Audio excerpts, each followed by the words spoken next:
Olá!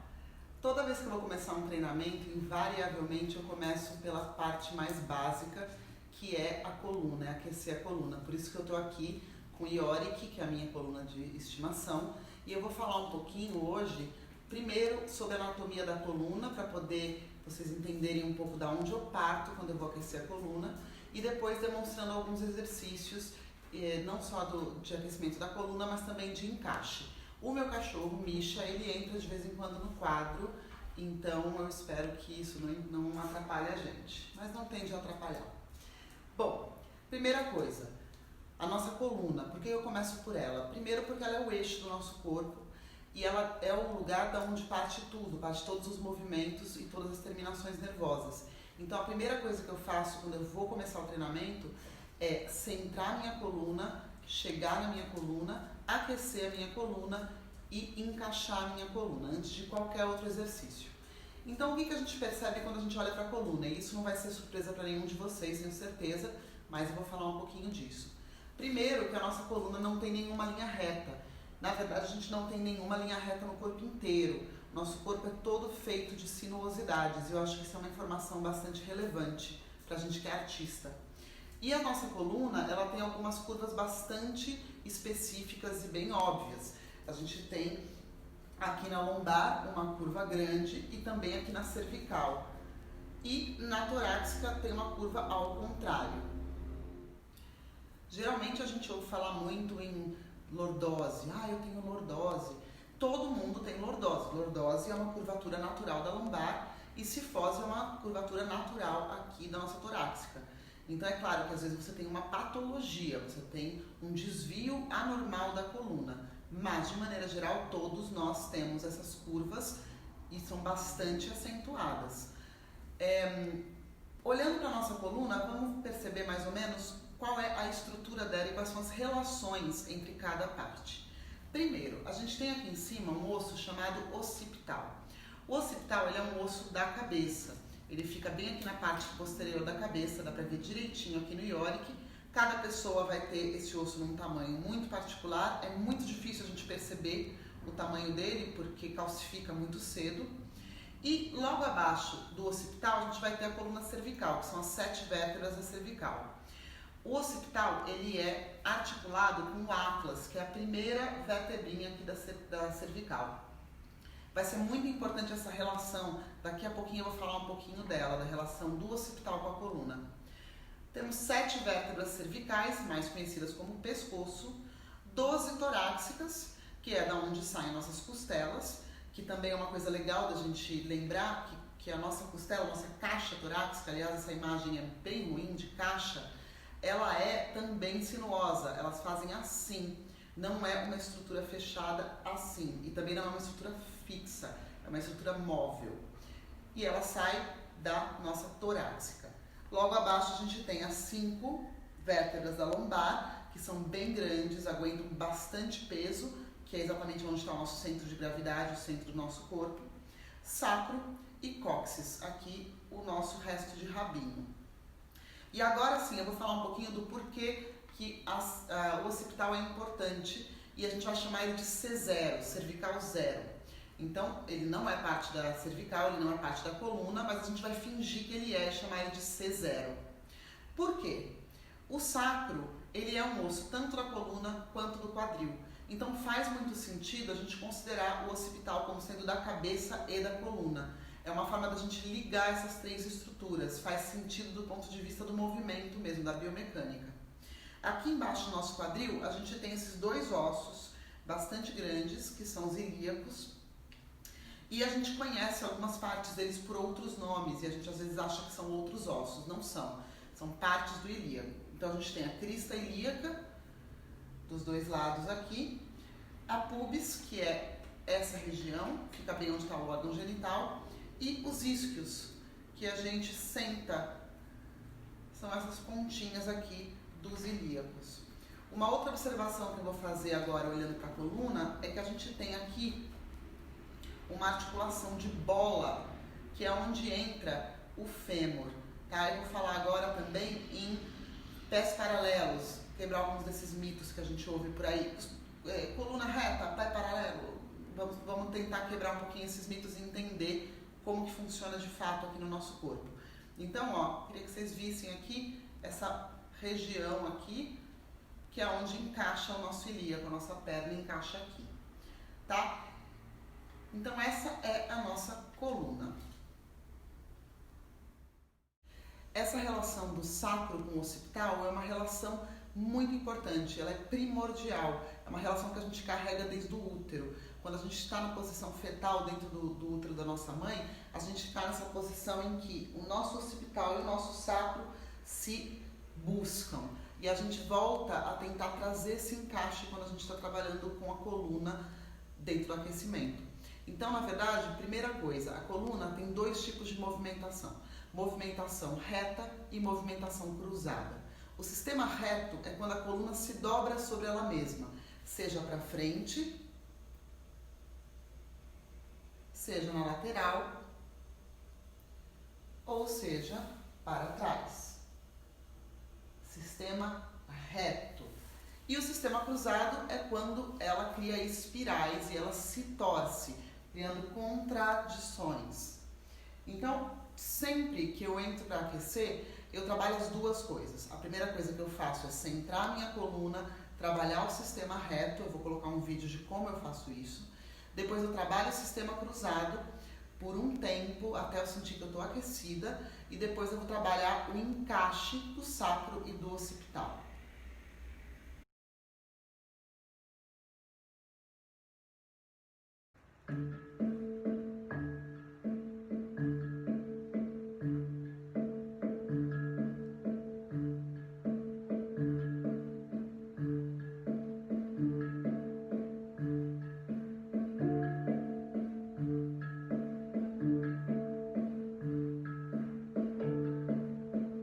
Lembra de manter os pés bem paralelos.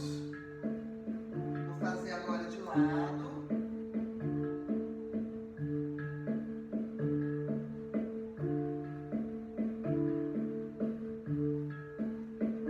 Cuidado para o peito não cair para frente.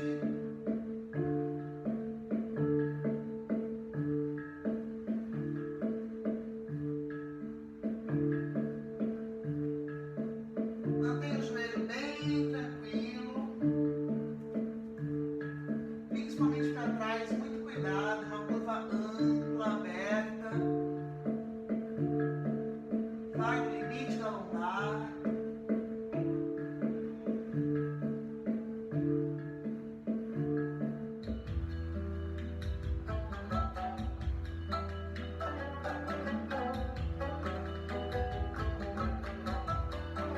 Serpenteando a coluna, os pés fixos no chão, movimentos pequenos, arredondados, pro lado, pra frente e pra trás.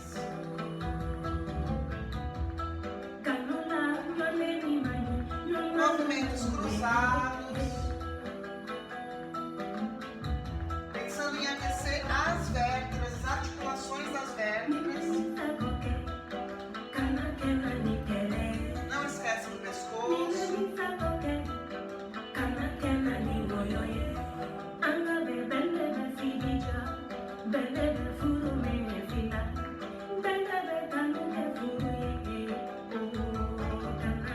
Tenta acionar todas as partes da coluna, ou seja, cervical,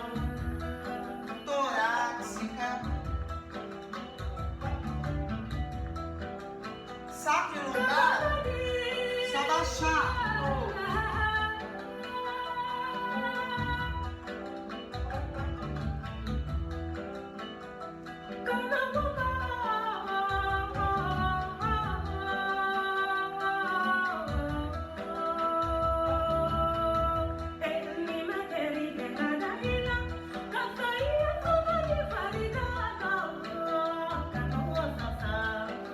Aos poucos, começa a tirar o calcanhar do chão. Ainda no lugar. Meu cachorro vai passar.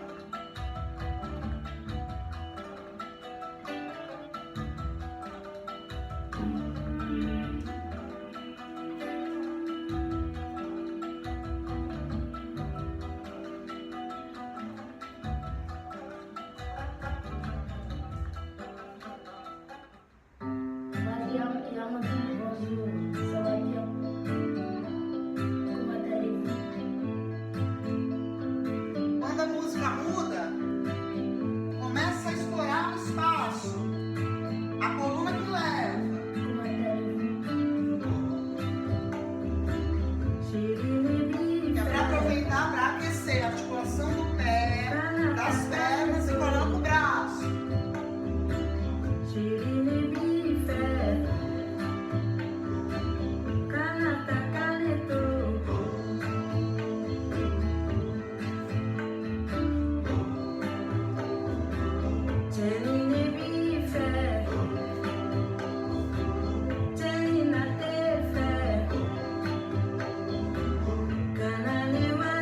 Pode ser pequeno também. Sempre pensando em movimento circular, torção da coluna.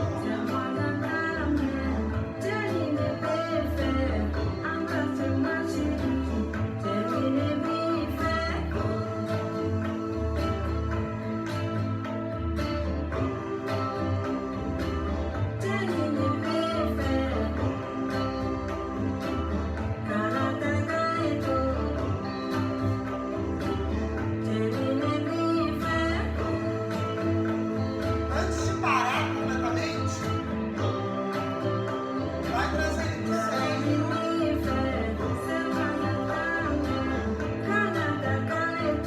Mantém a tua base.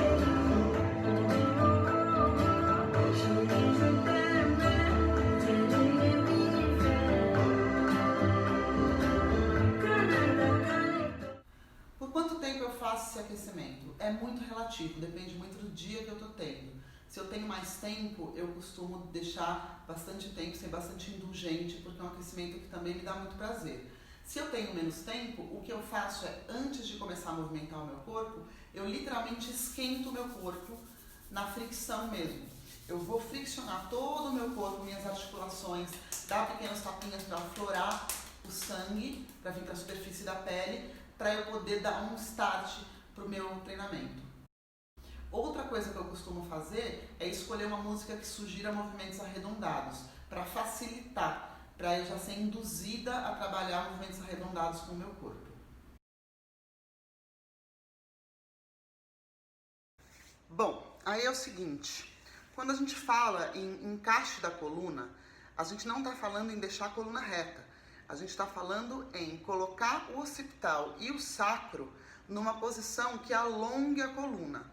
Tá? Então, se você pensar que essas duas partes elas são já côncavas, o que a gente vai fazer é só encaixar para dar espaço para a coluna poder respirar. Então, a lombar relaxa, musculatura aqui das costas relaxa. O que acontece? Eu vou fazer um encaixe ou um desencaixe que a gente costuma fazer, que é, a nossa tendência é deixar barriga solta, coluna desencaixada e a cabeça ali aonde ela quer ficar. Qual que é a ideia? Com os pés paralelos, vamos lembrar que pés paralelos na largura dos quadris, ok? Sobe nos pés, não deixa o peso cair para o centro do corpo, deixa o joelho dobradinho. O que eu vou fazer? Eu vou encaixar a parte de baixo do meu corpo, como se eu quisesse fazer esse movimento com o sacro, e encaixar a cervical e o occipital como se eu quisesse fazer isso aqui com a cabeça. Eu vou colocar uma imagem para vocês que é um crânio com uma cadeirinha de balanço, é uma imagem muito útil. Mas o que a gente vai fazer agora? Eu vou usar um exercício de teatro japonês que vai exagerar esse encaixe, que é para o nosso corpo guardar essa lembrança de aonde é o encaixe ideal. Para quem já fez isso, presta atenção de novo. Para quem nunca fez, vou explicar bem direitinho, passo por passo. Primeira coisa que a gente vai fazer é ficar com os pés paralelos e dobrar bastante o joelho. Eu vou descer bastante na minha base. Isso vai liberar a minha lombar para eu encaixar mais ainda. Então, vou fazer de novo esse encaixe. Eu tô aqui, eu vou descer e encaixar. Percebe como aqui a minha lombar fica retilínea, ela parece que está reta. Vou fazer a mesma coisa com a minha cabeça. Ela tá aqui e eu vou olhar paralelo. A Aqui eu estou alongando a parte de trás da minha coluna. Com o abdômen bem presente, eu vou imaginar que eu tenho 2 passarinhos na minha mão. Vou segurar os 2 passarinhos e vou pousar na minha coxa. Qual é a ideia? Eu não posso nem apertar a minha mão e matar o passarinho e nem relaxar a minha mão e deixar ele voar. A ideia é manter um tônus na mão para que eu não perca o tônus do resto do meu corpo. Uma mão tranquila aqui, relaxada, vai me atrapalhar. Essa é a posição. Eu vou repetir. Pés paralelos, desce na base, encaixa o quadril, encaixa a cervical e pega os 2 passarinhos. Muita força no abdômen, um olhar forte lá na frente, a gente vai caminhar. Qual que é a ideia? Eu vou colocar o peso num pé, no meu pé direito, e o meu outro pé vai sair como se ele quisesse lamber o chão e pousar um pouco mais lá na frente. Transferência de peso, o outro pé sai. Qual que é a questão aqui? Manter a atenção, que o joelho continue dobrado, que o quadril continue encaixado, que a cervical continue encaixada e que eu não mate o passarinho. Tá bom? Vou colocar agora uma demonstração da minha caminhada aqui.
Tentando não pender para nenhum dos 2 lados e manter um fluxo constante.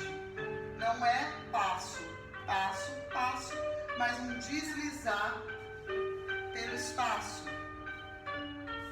E toda hora checando se o meu quadril está encaixado, se a minha cervical está encaixada, se o meu abdômen está forte. A tendência vai ser desencaixar. Então eu vou fazer de lado aqui um exemplo. Estou andando, começou a desencaixar meu quadril. Desencaixou a cervical. E eu vou checando cada parte do meu corpo. Vou desligar o som.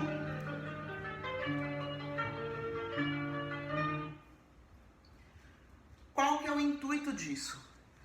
Eu estou forçando a minha coluna a ir para um encaixe que não é o que eu uso no cotidiano, porque ele é exagerado. Então eu encaixo mais o meu occipital, trazendo o queixo mais próximo do meu peito. eu encaixo mais o meu quadril e desço muito na minha base. Isso faz com que a minha coluna crie uma lembrança de um encaixe. Que a hora que eu saio desse exercício, com a prática, eu tendo a ir para um lugar de encaixe natural em vez de desencaixar completamente. Eu vou colocar mais alguns exemplos, umas referências sobre isso. Eu sei que esse exercício particularmente ele é complicado para explicar a distância, eu precisaria estar junto de vocês para ir mexendo no corpo de vocês, mas é um exercício que se você fizer durante 3 minutos, 4 minutos em cada treinamento, ele vai ficando mais fácil, ele vai ficando mais administrável e ele vai trazendo essa consciência do encaixe da coluna, tá bom? E para terminar esse primeiro vídeo, eu queria falar de um exercício que eu gosto muito, que é um dos meus preferidos, que é a câmera lenta. Para mim é um exercício fundamental, ele é muito completo, ele trabalha muitas coisas ao mesmo tempo. Como que eu trabalho a câmera lenta? Basicamente, o enunciado é caminhar pelo espaço, dando passos muito largos em câmera lenta. O quão lento é muito relativo, vai de cada um, mas a ideia qual é? Por que largos, passos largos pelo espaço? Para você desafiar o seu centro de gravidade. Quando a gente caminha dando um passo muito largo em câmera lenta, a gente trabalha com um equilíbrio instável. A gente obriga o centro do nosso corpo a tonificar e a nossa atenção se volta completamente para o exercício. Eu gosto muito desse exercício porque além de ele trabalhar tônus, trabalhar centro de gravidade, ele também é super meditativo, ele é uma meditação ativa. Ele é muito bom para fazer no começo do treinamento porque ele te coloca num estado bastante particular de concentração. Então, câmera lenta, muito lenta, passos largos pelo espaço, procurando desafiar o seu centro de gravidade, usando, vou dar a dica aqui agora, usando oposições. Se a sua perna cair para frente, coloca o seu peito para trás. Também evita olhar para o chão, porque o chão ele te chama, é muito mais fácil você desequilibrar se você olha para o chão. E trabalha com os braços também, né? Quanto mais você conseguir trabalhar o corpo inteiro na mesma dinâmica, mais fácil fica o exercício. E a dificuldade da câmera lenta, ela vai mudar de pessoa para pessoa e de treinamento para treinamento. Então, o que é que eu sugiro? Sempre fazer a câmera lenta e sempre colocando um desafio maior. Então, se no começo, de repente, dar um passo largo é muito desafiante, fica um pouco nele. Anota que esse foi o desafio. Dali para frente, procura descer e subir de plano em câmera lenta até você chegar a fazer acrobacias em câmera lenta. Esse é um exercício que cada pessoa vai ter que entender qual que é o desafio que você mesmo tem que colocar. Eu costumo também associar a câmera lenta a uma música, então eu trabalho com os monges tibetanos, mas qualquer música que sugira uma movimentação lenta ajuda bastante a entrar no clima do exercício.